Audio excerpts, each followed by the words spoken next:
নমস্কার, বাংলা সেরা গল্পে সবাইকে জানাই স্বাগত। শুরু করছি আজকের গল্প। আজ পড়ে শোনাব বিভূতিভূষণ বন্দ্যোপাধ্যায়ের লেখা গল্প ঝগড়া। তাহলে শুরু করি গল্পটা। গল্পের নাম ঝগড়া।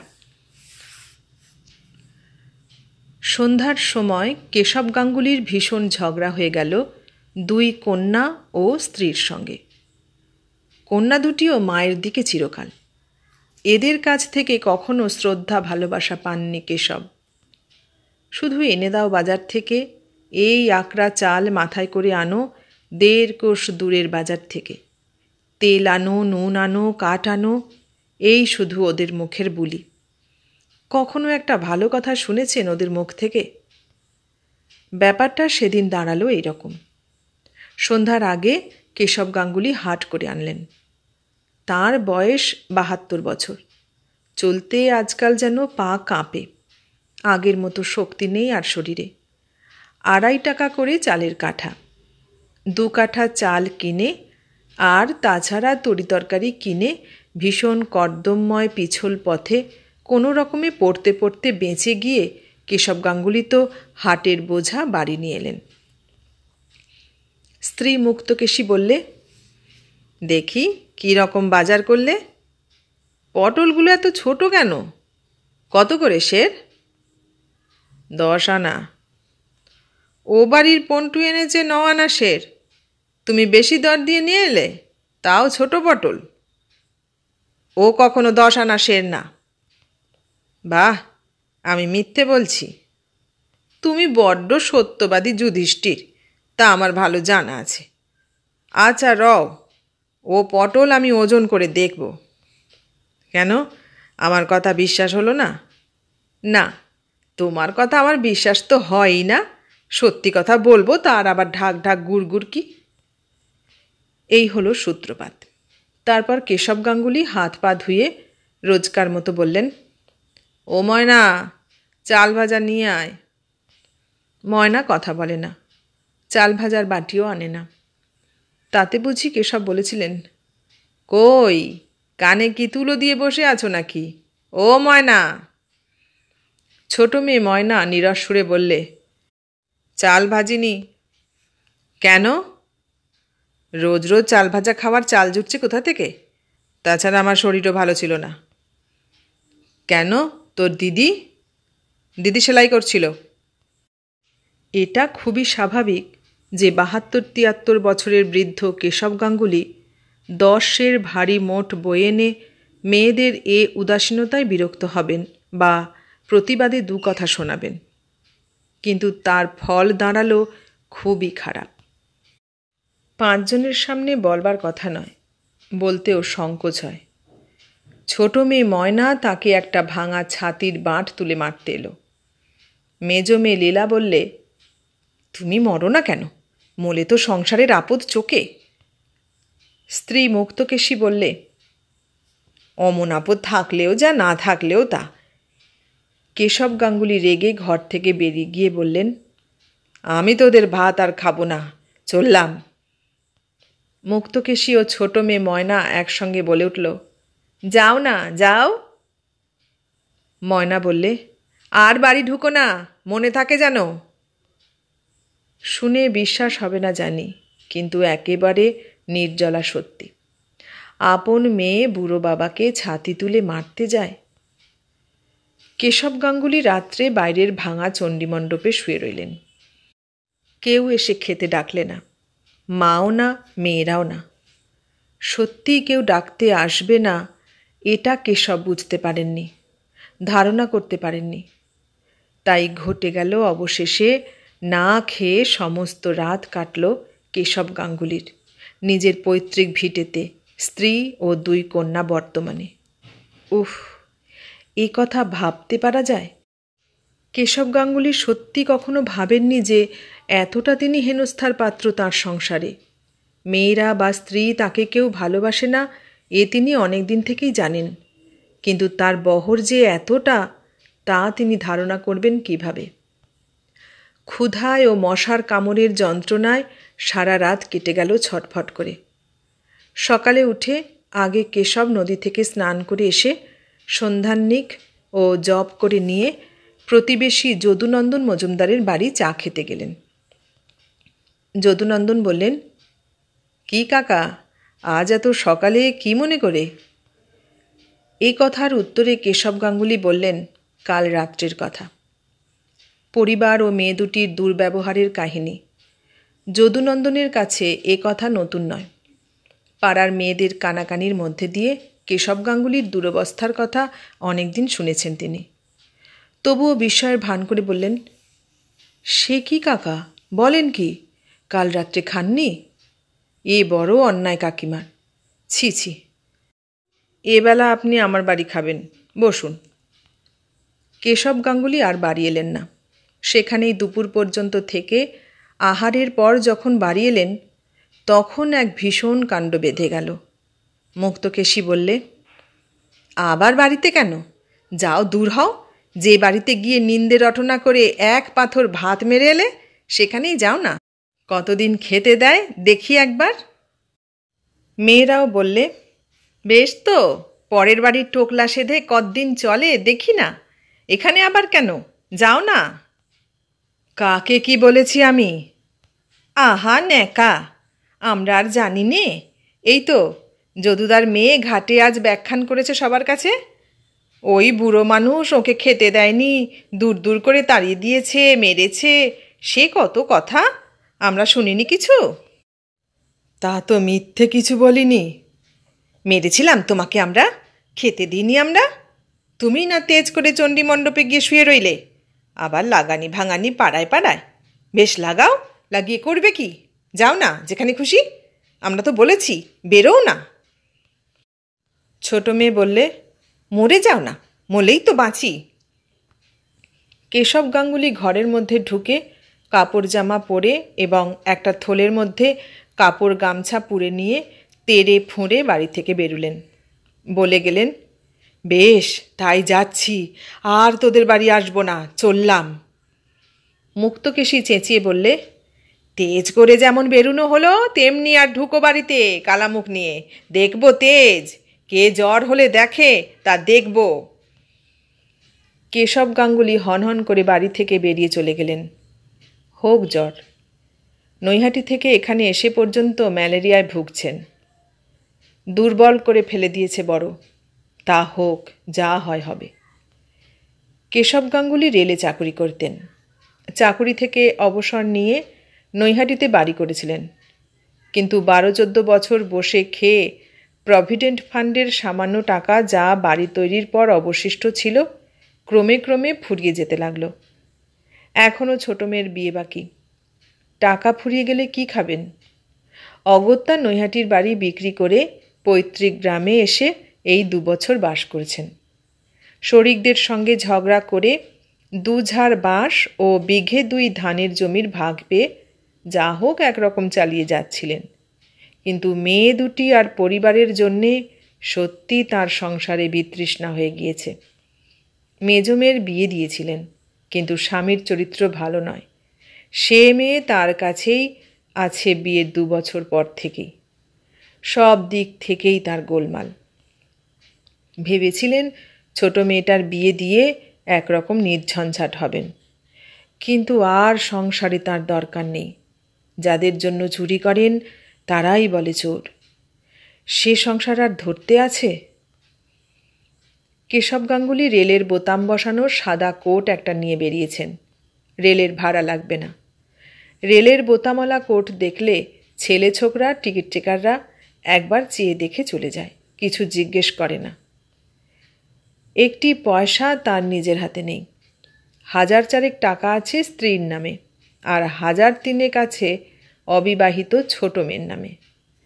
যদি তিনি মারা যান মেয়ের বিয়ে দেওয়ার আগেই, কারণ বয়স তার যথেষ্ট হয়েছে, তাই বন্ধুবান্ধবদের পরামর্শে নৈহাটিতে থাকতে বাড়ি বিক্রির টাকা থেকে ছোট মেয়ের নামে টাকাটা রেখেছিলেন। আজ চাইলে কেউ একটা পয়সা তাকে দেবে? না স্ত্রী না মেয়ে। তাই হাটের পয়সা থেকে 2-4 আনা এদিক ওদিক করতেন কেশব গাঙ্গুলি। না করলে চলে না। তার নিজের একটু নস্যি, একটু তামাক, হয়তো বা ইচ্ছে হলো 2 পেয়ালা চা কিনে খেলেন। এ পয়সা আসে কোথা থেকে? মুক্তকেশী এ সন্দেহ করেছিল আগে থেকেই। তাই স্বামী হাট থেকে ফিরলে জিনিসপত্রের ওজন, দরদস্তুর সম্বন্ধে খুঁটিয়ে খুঁটিয়ে জিজ্ঞেস করে দাঁড়ি ধরে আলু, পটল, চাল, ডাল ওজন করে নেয়। পাড়ার ছেলেদের জিজ্ঞেস করে, হ্যাঁ রে, আজ হাটে পটল কত করে সের? ও নিতাই, আজ হাটে মাছ কত করে সের? তবুও কেশব গাঙ্গুলিকে সামলানো অত সহজ নয়। 40 বছর তিনি রেলে কাজ করে এসেছেন। মুক্তকেশী যতই কৌশল করুক, যতই সতর্ক হোক, কেশব গাঙ্গুলির ফাঁক ধরতে পারা অত সহজ কাজ বুঝি? পটলের মধ্যে বাসি তাজা নেই? দেখলে হয়তো ঠিক ধরা যায় না, কিন্তু দর বিভিন্ন। মাছের মধ্যেও দরের তারতম্য নেই। কত ধরবে মুক্তকেশী? না করলেই বা কেশব গাঙ্গুলির বাজে খরচ চলে কোথা থেকে? চাইলে স্ত্রীর হাত থেকে পয়সা বার করা শক্ত। ওই নিয়েই তো যত ঝগড়া। কেশব গাঙ্গুলি বাড়ি থেকে বেরিয়ে স্টেশনে এসে পৌঁছালেন বেলা 3টের সময়। কাল হাট থেকে ফিরবার সময় 6 আনা পয়সার হেরফের করেছিলেন। সেই পয়সা পকেটে খুচরো আছে। আর আছে গুপ্তস্থান থেকে সন্তর্পণে বার করা 3 টাকা 7 আনা। এই 3 টাকা 13 আনা ছাড়া জগতে তাঁর বলতে আর কোথাও কিছু নেই। হ্যাঁ, অবশ্যই পকেটে ঘড়িটা আছে। সেটাও রেলের জামার বুক পকেটে এনেছেন। বিক্রি করলে 30-40 টাকা হবে। সেকালের কুরু ভাইজার ফ্রেরিসের ঘড়ি, এখনকার মতো ফঙ্ক বেনে জিনিস নয়। স্টেশনের কাছে একটা জাম গাছের তলায় পাকিস্তানের উদ্বাস্তুদের পান বিড়ির দোকান। পান কিনলেন 2 পয়সার, বিড়িও 2 পয়সার। দেশলাই একটা কত? 4 পয়সা? দাও একটা। পান খেয়ে বিড়ির ধোঁয়া টেনে কেশব গাঙ্গুলির শরীরের কষ্ট খানিকটা দূর হলো। এতক্ষণ চিন্তা করবার মতো অবস্থা তার ছিল না। তিনি আপাতত যাবেন কোথায় সেটা কিছু ঠিক করেননি। না করেই বাড়ি থেকে বেরিয়েছেন অবশ্যই। এখনও ট্রেনের ঘণ্টাখানেক বিলম্ব আছেন। যাবেন কোথায়? যেখানে যান, যেতে তো হবে। 3 টাকা 13 আনায় স্বাধীনভাবে খাওয়া কতদিন চলবে? মেয়ের বাড়ি যাবেন? জামাই কাজ করে টিটাগড়ের কাগজের কলে। টিটাগড়েই বাসা। সেখানে যেতে লজ্জা করে। এই গত জ্যৈষ্ঠ মাসে সেখানে গিয়ে 2 দিন ছিলেন।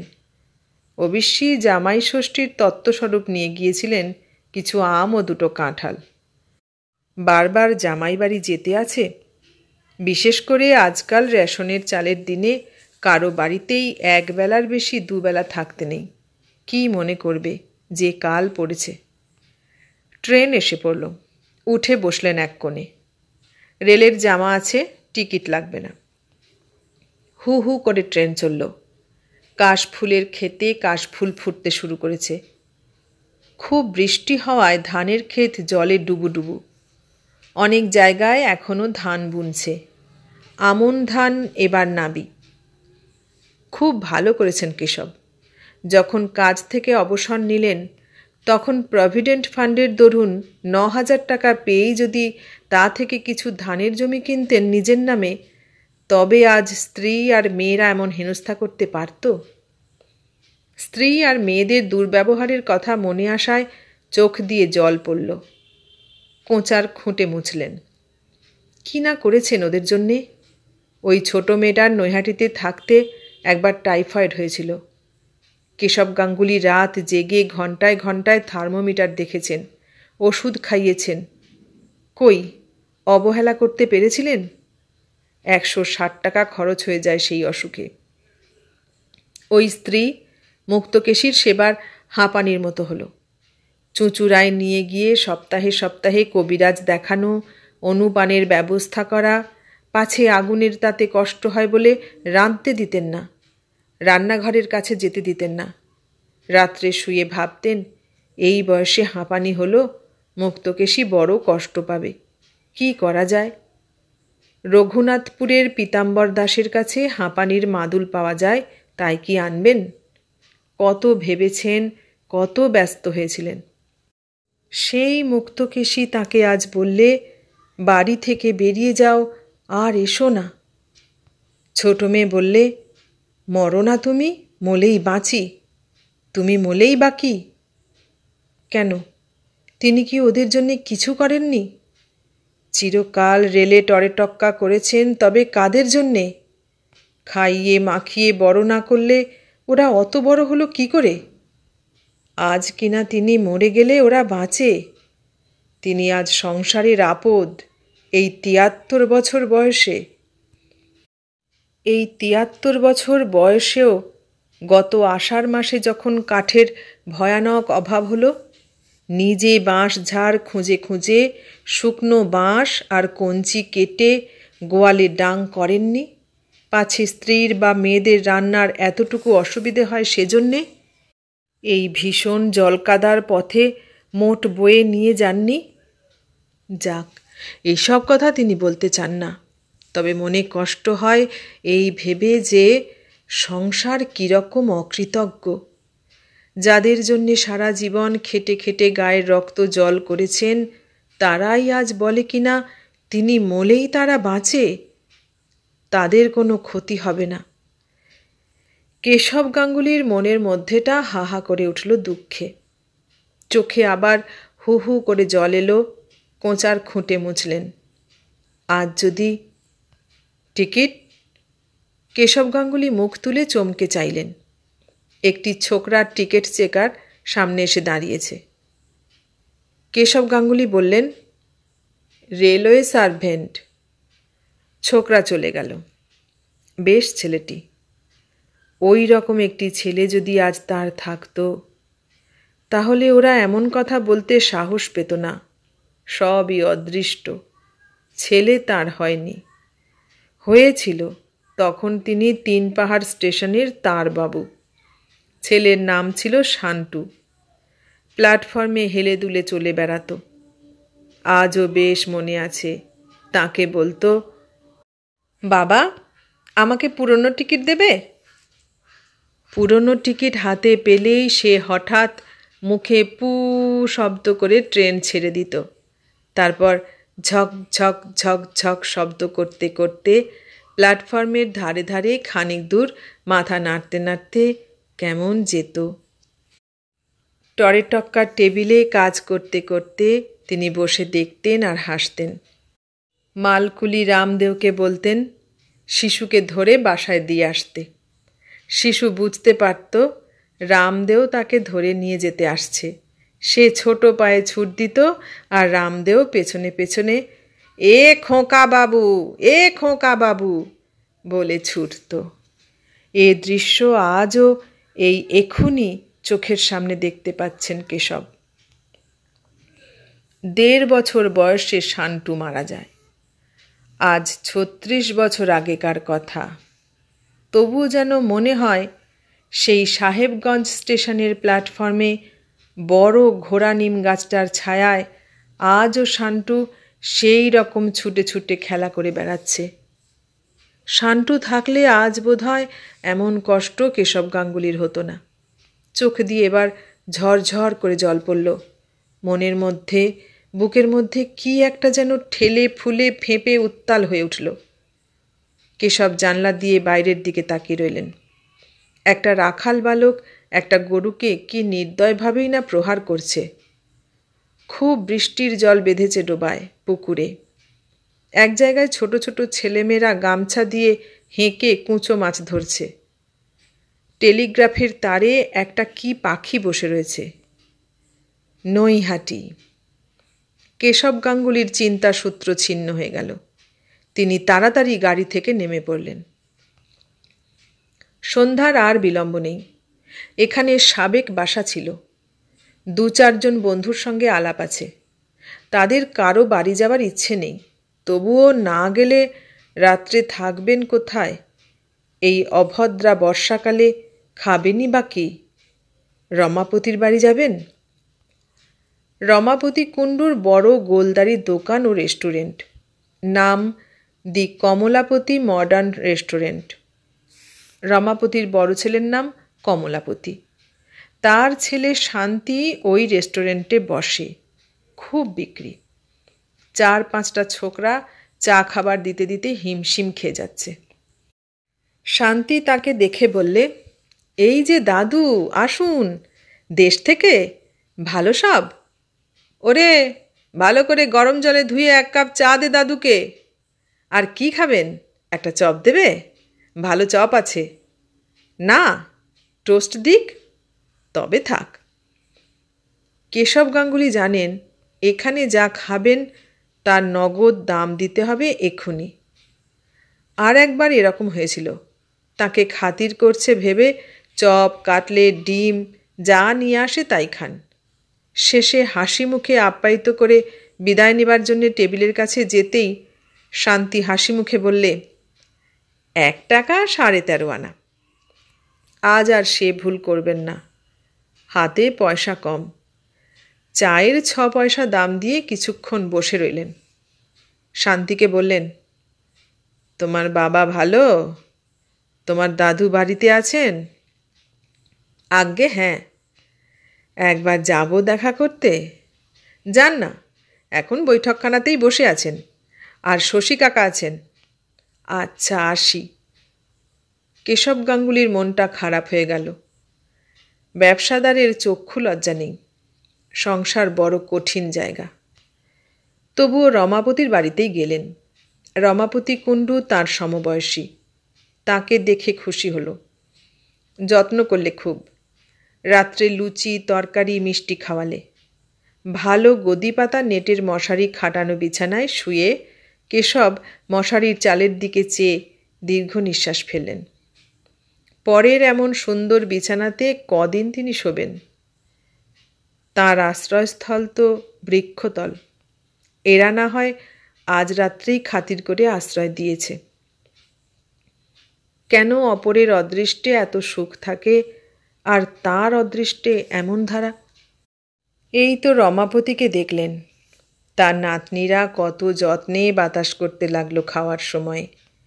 খাওয়ার পর এক বড় নাতনি আমলা নাকি রোজ তেল মালিশ করে দাদুর পায়ে। পুত্রবধূরা বাবা বলতে অজ্ঞান। সেটা হয়তো পয়সাওয়ালা বলে, রমাপতির নামেই ব্যবসা, লক্ষপতি লোক। আজ তার হাতে যদি পয়সা থাকত তবে কি আর মেয়েটা তাকে অমন কথা বলতে সাহস করত? তিনি নিঃস্ব, কাজেই তাকে হেনস্থা করে। পয়সা এমন জিনিস। কত কি ভাবতে ভাবতে কেশবের ঘুম এলো। একটা বড় ব্যথার জায়গা খচখচ করে। যখন তিনি চলে যাচ্ছেন বাড়ি থেকে বেরিয়ে, তখন মেয়েরা কেন দৌড়ে এসে পথ আটকালে না?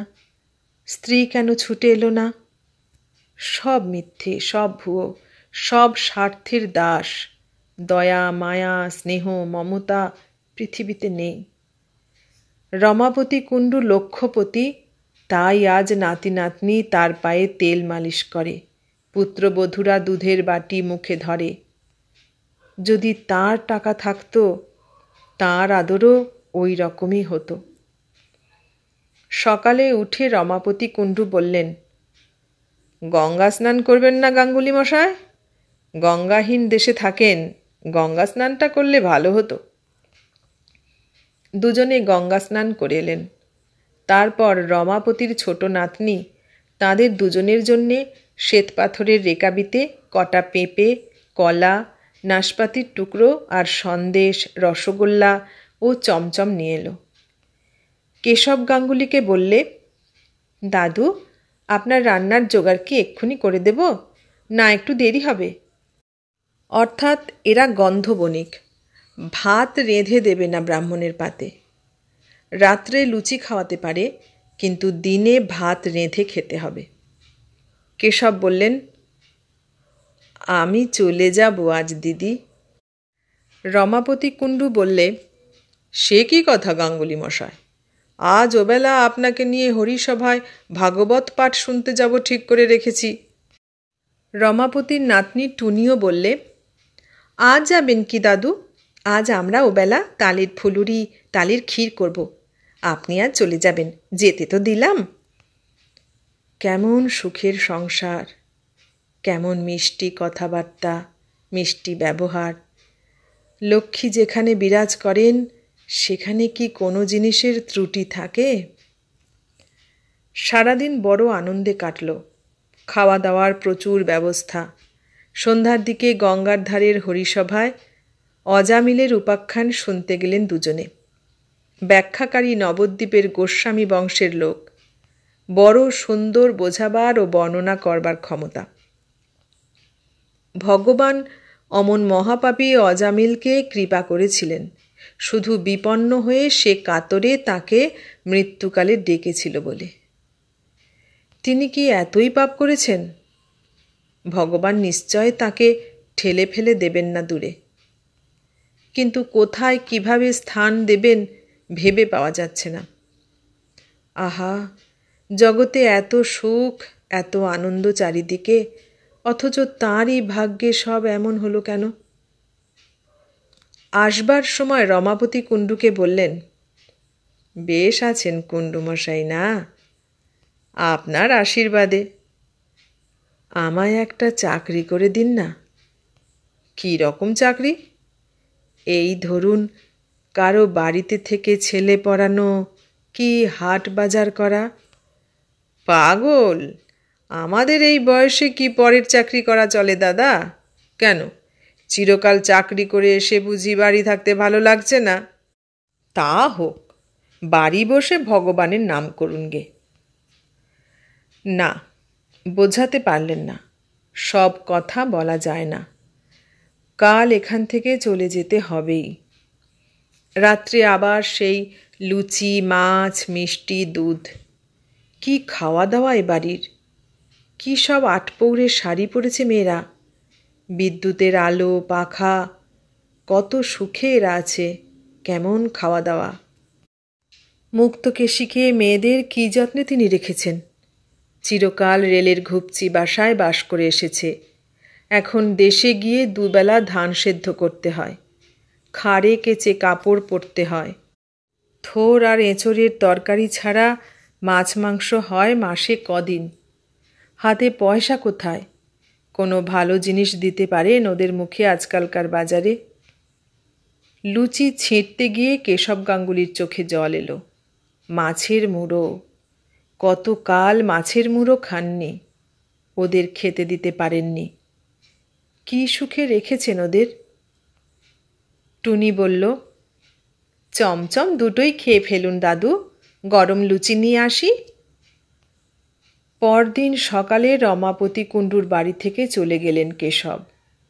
ওঁরা বলেছিলেন সেদিনটাও থাকতে। কেশব থাকতে চাইলেন না।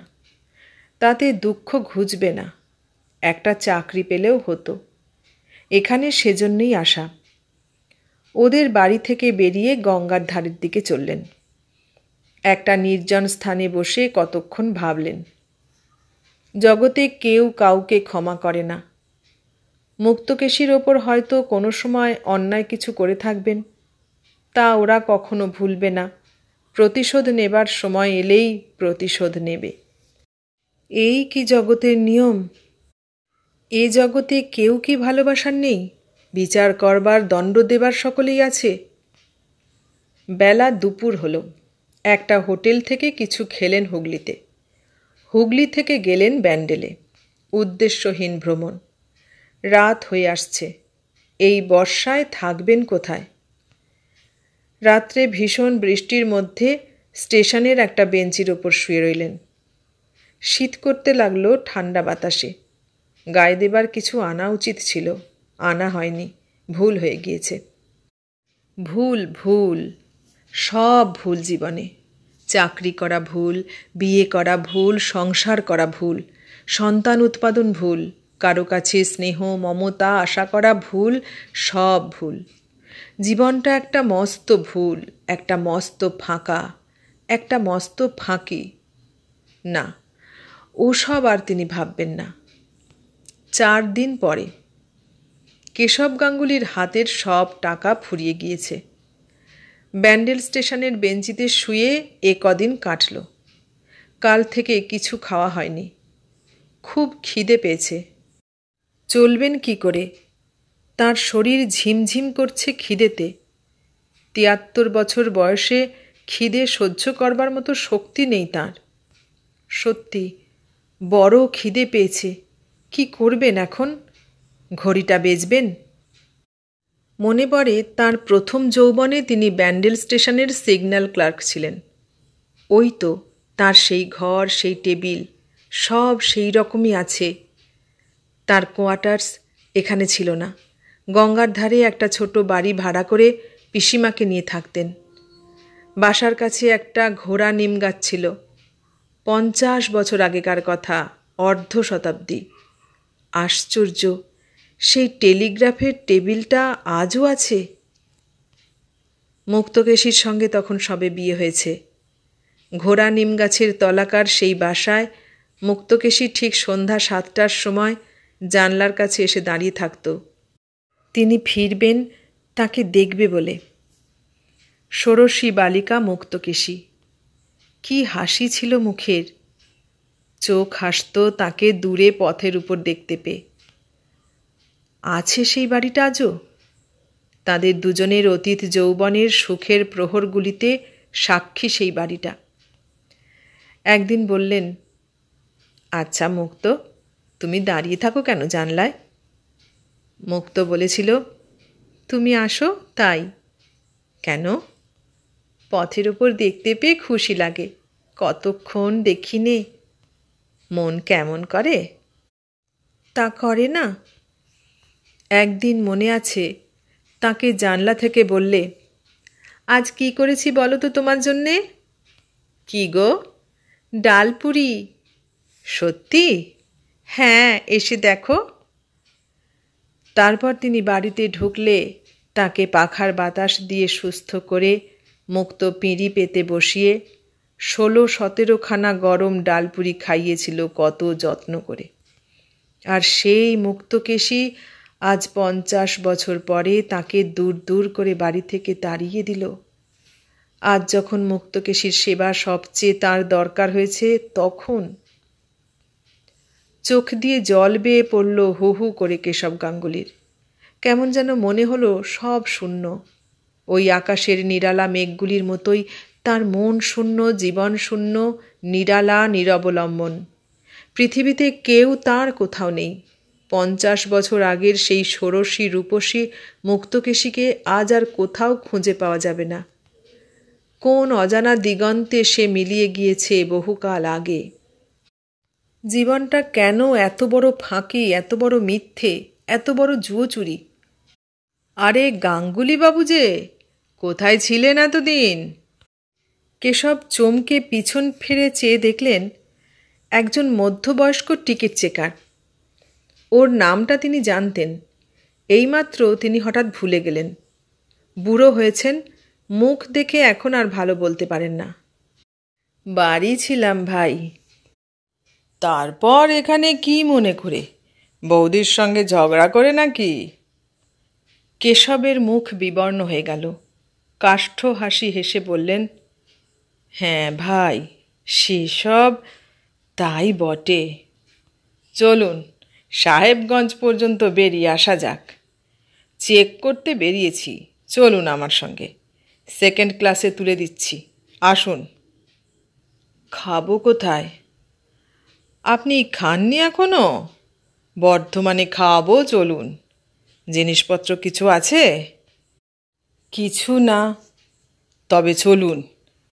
এক্সপ্রেস এসে পড়ল। বর্ধমানের ক্রুদের ঘর থেকে সঙ্গী লোকটির জন্যে ভাত তরকারি এলো। রাত তখন ৭:৩০। দুজনে ভাগ করে খেলেন। সঙ্গী ব্রাহ্মণ, নাম পঞ্চানন বাড়ুজ্জে, বাড়ি জয়নগর, মজিলপুর। পেট ভরে ভাত খেয়ে কেশব গাঙ্গুলির যেন ধরে প্রাণ এলো। সোজা খিদেটা পেয়েছিল। কি সুন্দর বর্ষা সজল বাতাস দুদিকের মাঠে বনে বইছে।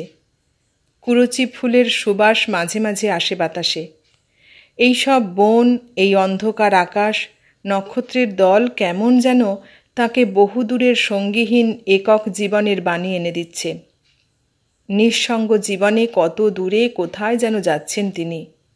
আর বাড়ি ফিরবেন না, আর মুক্তকেশীর হাতে হাটের থলে তুলে দেবেন না। তার সংসার করা ফুরিয়ে গিয়েছে। অন্ধকারের মধ্যে দিয়ে নিরুদ্দেশের দিকে যাত্রা শুরু করলেন আজ তিনি। সেকেন্ড ক্লাস গাড়িতে তিনি একা। বেশ লাগছে অনেক দিন পরে। গত 1 বছর শুধু মাথায় মোট করে হাট ঘুরেছেন, বাজার করেছেন, মাথার ঘাম পায়ে ফেলে রেশনের আটা, চিনি, কেরোসিন তেল এনেছেন যাদের জন্যে, তারা আজ এই 73 বছর বয়সে তাকে পারলে ঘরের বার করে দিতে।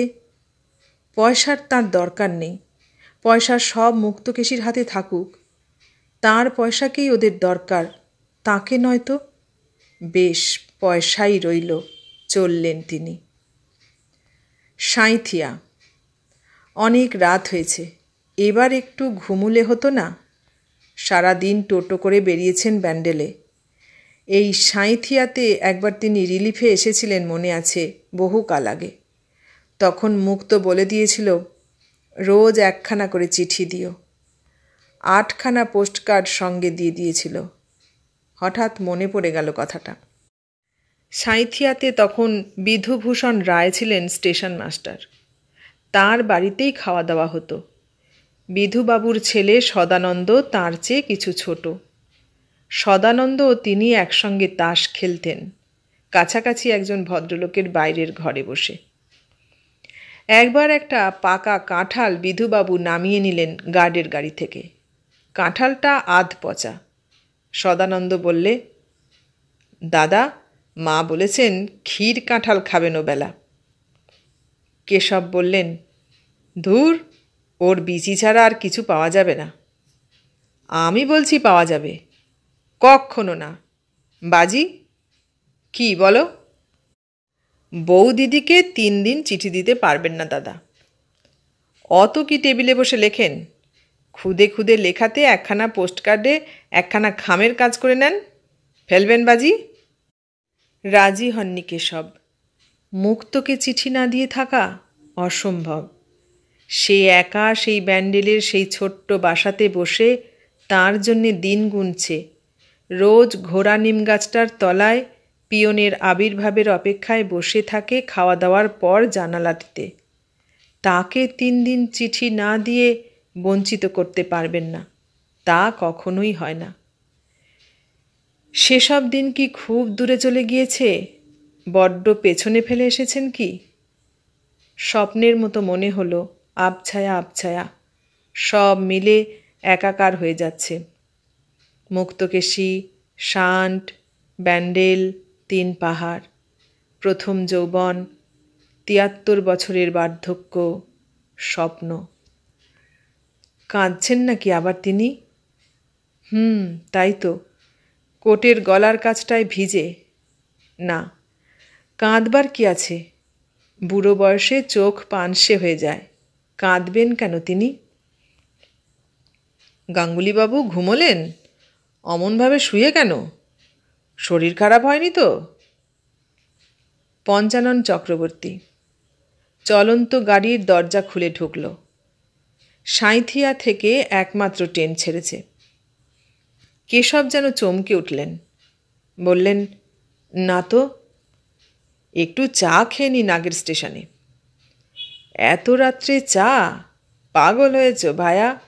আমি চা খাইনি এত রাত্রিরে। তুমি খাও। ঘুমুবে না? আরও গোটাকতক স্টেশন যাক, এখন না, আপনি ঘুমিয়ে পড়ুন। পঞ্চানন চক্রবর্তী চলে গেল। গাড়ি ঝড়ের বেগে চলেছে। বাইরে 1 পশলা বৃষ্টি হচ্ছে বেশ জোরে। ঠান্ডা হাওয়ার সঙ্গে বৃষ্টির ছাট আসছে জানালা দিয়ে কামরার মধ্যে। কি একটা ফুলের সুগন্ধ এলো এক ঝলক। আহ, কি সুন্দর আরাম! ঘুমিয়ে আরাম আছে এমন জায়গায়। বুকের মধ্যে কেমন করছে কেন কে জানে। নির্জন গাড়ি। 3 পাহাড়ে কত রাত্রে গাড়ি পৌঁছবে? বিয়ের 2-3 বছর পরে 3 পাহাড়ে ছিলেন তিনি মুক্তকে নিয়ে, শান্টুকে নিয়ে। সেই সময়ের কথা কখনো ভুলবেন না তিনি। ব্যান্ডেল আর 3 পাহাড়, জীবনে এই 2 স্বর্গ। 2টি স্বর্গের 2টি অমর কাহিনী তাঁর বুকে লেখা রয়েছে। পঞ্চানন ঘুমিয়ে পড়লে 3 পাহাড়ে তিনি নেমে পড়বেন। 3 পাহাড়ে এই বর্ষাকাল কাটে সেবার। একটা কি পাহাড়ের ওপর কি ঠাকুর ছিলেন। মুক্ত তিনি দেখতে গিয়েছিলেন। মুক্ত বললে, খাবে কি? পাহাড়ের নিচে চড়ুই ভাতি করব? রান্না করতে করতে বৃষ্টি এলো। একটা পাকুর গাছের তলায় রান্না হচ্ছিল। স্টেশন মাস্টার ছিলেন শশীপদ সামন্ত, মেদিনীপুরে বাড়ি। তার 2 ছেলে ননি ও হাবু ছিল সঙ্গে। হাবু কাঠ ভেঙে নিয়ে এলো পাহাড়ের ওপর থেকে। মুক্ত খিচুড়ি রাঁধতে গিয়ে ধরিয়ে ফেললে। তাই নিয়ে কি হাসাহাসি। পাকুর গাছের গুড়ির আড়ালে দাঁড়িয়ে মুক্ত চোখ পাকিয়ে বললে, তুমি খাবে না? কে বলেছে? ননি হাবু বলেছে। বাজে কথা। চমৎকার চড়ুই ভাতি। খেয়ে বলতে পারবে না যে খিচুড়ি এঁটে গিয়েছে? না গো, বলবো না, দিয়েই দেখো। মুক্ত হি হি করে হেসে উঠে বললে, ও পেটুকের পাল্লায় পড়লে খিচুড়ির হাঁড়ি কাবার হবে, তা বুঝতে পারছি। বসো, বসে যাও। ভালো সরের ঘি এনেছি খিচুড়ি দিয়ে খাবে বলে। কিন্তু সত্যি ধরে গেল বলে মনটা খারাপ হয়ে গিয়েছে। পাগল, দিয়েই দেখো না। মন খারাপ করতে হবে সেজন্যে নয়, আরও বেশি করে রাঁধুনি কেন সেই জন্যে। বেশ, খাও না, আবার না হয় চড়িয়ে দেব। মনে আছে সেই পাহাড়ের ওধারে কোথায় ছিল কদম ফুলের গাছ। ননি প্রথমে নিয়ে এলো 1 গুচ্ছ। মুক্ত বললে, বাহ, চমৎকার, খোঁপায় গুজব। তারপর চুপি চুপি বললে, কিন্তু সে ফুল তোমায় নিজের হাতে তুলে এনে দিতে হবে। ঠিক এনে দেব, খাওয়া হয়ে যাক, যাবার সময় নিয়ে আসব। 50 বছরের পর থেকে সেই প্রথম যৌবনের ফুটন্ত কদম ফুলের সুবাস আজকার এই বর্ষা সজল বাতাসে বৃষ্টির ছাটের সঙ্গে যেন ভেসে আসে। সে বর্ষা দিনের সুন্দর অপরাহ্নটি, পাহাড়ের নিচের সেই পাকুর গাছটি আজ স্বপ্ন হয়ে গিয়েছে। সে মুক্তকেশীয়। কখন যেন মুক্ত এসে ওর শিয়রে দাঁড়ালো। সপ্তদর্শী তরুণী সুন্দরী মুক্তকেশী। হাসিতে মুক্তর মতো দাঁতগুলি ঝকঝক করছে যেন। স্নেহ ভরে মাথার চুলে হাত বুলিয়ে বললে, তুমি কদম ফুল এনে দেবে তো? তুমি এনে দিলে আমি খোঁপায় পড়ব। ভুলো না যেন, ভুলো না। তারপর আবার চোখ নিচু করে বলছে, রোজ 1খানা করে চিঠি দিতে হবে কিন্তু। আমি থাকতে পারবো না। সত্যি বলো, আমাকে ছুঁয়ে দেবে তো? পরক্ষণেই বিরলদন্তী পক্ককেশী বৃদ্ধা মুক্তকেশী হাঁটুর ওপর গামছা পরে তাকে ঝাঁটা উঁচিয়ে মারমুখী হয়ে বলছে, বেরো বেরো, আপদ, দূর হও বাড়ি থেকে। মলেই বাঁচি, মরণ হবে কবে তোমার? জম নেয় না কেন? ঘুমের মধ্যেও চমকে উঠলেন কেশব। মস্ত একটা ঝাঁকুনি লাগলো গাড়িটায়। অনেক রাতে 3 পাহাড় স্টেশনে এসে গাড়ি দাঁড়ালে তিনি নেমে পড়লেন। দৌড়ে ছুটে গেলেন প্ল্যাটফর্মের পশ্চিম প্রান্তের সেই বুড়ো ঘোড়া নিম গাছটার দিকে। আধো অন্ধকারে গাছের তলায় খুঁজে দেখলেন, শান্টু, বাবা শান্টু। আজ কোথায় গেল খোকা? 50 বছর আগে সেই ঘোড়া নিম গাছটার তলায় যে খেলা করত। যেন শান্তি পেলেন কেশব গাঙ্গুলি যৌবনের হারানো দিনগুলোর মধ্যে আবার ফিরে এসে। 3 পাহাড়ের নির্জন প্রান্তরে প্ল্যাটফর্মে অন্ধকার আকাশের তলায় এসে তিনি আবার 26 বছরের যুবক কেশব গাঙ্গুলি, এই স্টেশনের তার বাবু। বুকে কত আশা, কত বল, কত উৎসাহ, চোখে কত স্বপ্ন। তার খোকা শান্টু আছে কাছে, তার তরুণী মা মুক্তকেশী আছে। সব তিনি ফিরে পেয়েছেন। শান্টু, আয় আমার কোলে আয়। রামদেও এখন তোকে বাসায় নিয়ে যাবে। খেলা করে বেড়া প্ল্যাটফর্মে। প্ল্যাটফর্মের ঘোড়া নিম গাছটার তলায় দুদিন কেশব গাঙ্গুলি শুয়ে রইলেন। নির্জন স্টেশন, বিশেষ কেউ লক্ষ্য করত না। সত্যি কি অপূর্ব আনন্দে কাটল এই দুটো দিন। সব ফিরে পেয়েছিলেন আবার, 50 বছর আগেকার হারানো সব দিনগুলি। 3 পাহাড়ের বিহারি স্টেশন মাস্টার একদিন কুলিদের কাছে খবর পেলেন কে এক বুড়ো বাঙালি বাবু জ্বরে বেহুশ অবস্থায় নিমগাছটার তলায় শুয়ে আছে। কোনো পরিচয় পাওয়া গেল না তখন রোগীর কাছে। আরও 2 দিন পরে স্টেশনের মুসাফিরখানায় লোকটি মারা গেল জ্বরের তাড়নায় এবং হৃদযন্ত্রের ক্রিয়া বন্ধ হয়ে। তখন মৃত ব্যক্তির শিয়রের তলা থেকে রেলের বোতামযুক্ত কোট বের হওয়াতে চারধারে জানাজানি হল এবং থ্রুম্যান পঞ্চানন চক্রবর্তী এসে পড়ে সব পরিচয় দিলে, কিন্তু সে দেশের ঠিকানা কিছুই জানে না, দিতেও পারলে না কোনো খবর। ব্যান্ডেল স্টেশনে দেখা হয়েছিল এই পর্যন্ত, কোথায় থাকতেন সে তখন বলতে পারলে না। আরও কয়েকদিন পরে মুক্তকেশী ও মেয়েরা টেলিগ্রাম পেয়ে এসে পড়লেন যেদিন 3 পাহাড়ে। তার কয়েকদিন আগে কেশব গাঙ্গুলির অস্থি কখানা সক্রিগলি ঘাটের গঙ্গায় স্থান পেয়ে গিয়েছে রেলের বাবুদের সহযোগিতায়। মুক্তকেশী শুধু ফিরে পেলেন কুরুভাইজার ফ্রেরিসের সেই ঘড়িটা।